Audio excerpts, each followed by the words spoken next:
నేను అంటాను, మీ మాటలు రిమోట్ లాంటివి. ఎలాంటివి?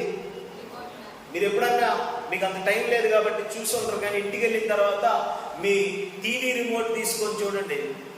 ఇంతకుముందు DVD ప్లేయర్లు అవి ఉండేవి, ఆ రిమోట్లు తీసుకొని చూడండి. 4 బటన్లు ఖచ్చితంగా కనబడతాయి.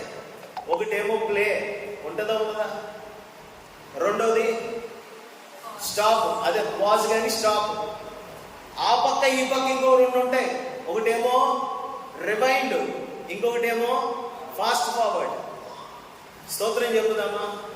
నీ మాటలు రిమోట్లో ఉన్న ఈ 4 బటన్స్ లాంటివి నీ మాటలు. కొంతమంది ఏం చేస్తారో తెలుసా? రివైండ్ బటనే నొక్కుతారు. ఎక్కడికి వెళ్ళిపోతారో తెలుసా?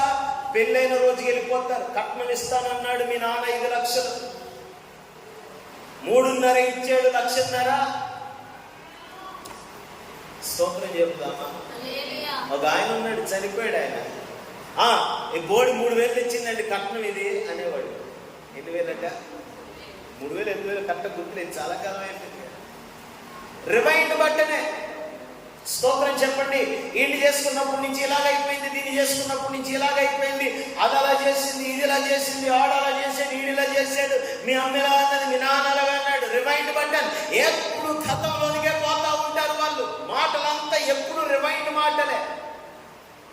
స్తోత్రం చెప్పండి, స్తోత్రం చెప్పండి.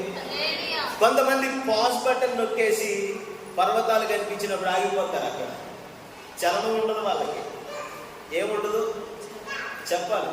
దెబ్బ మీద దెబ్బ, దెబ్బ మీద దెబ్బ, పట పట పట పట తగులుతున్నా, అపవాది ఎన్ని శోధన వలయాల్లోనికి నెట్టేస్తున్నా పాజ్ బటన్ నొక్కి ఆగిపోతారు. బుద్ధి మార్చుకోరు, ప్రవర్తన మార్చుకోరు, అలాగే ఉంటారు వాళ్ళు.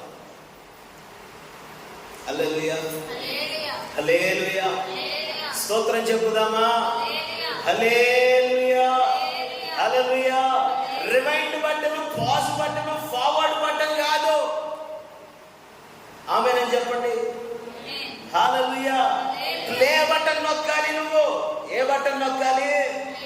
ఏ బటన్ నొక్కాలి? నీకు ఎదురొచ్చిన పర్వతం యొక్క అంతేంటో తేల్చాలి నువ్వు యేసు నామములో. ఆమేన్ చెప్పుదామా? హల్లెలూయా. పాపం అడ్డొస్తే ఎదురొస్తే దానికి అలవాటు పడిపోవటం కాదు, ఆ పాపంలో గతానికి పోవటం కాదు, ఆ పాపంతో ఆగిపోవటం కాదు, ఆ పాపం అంత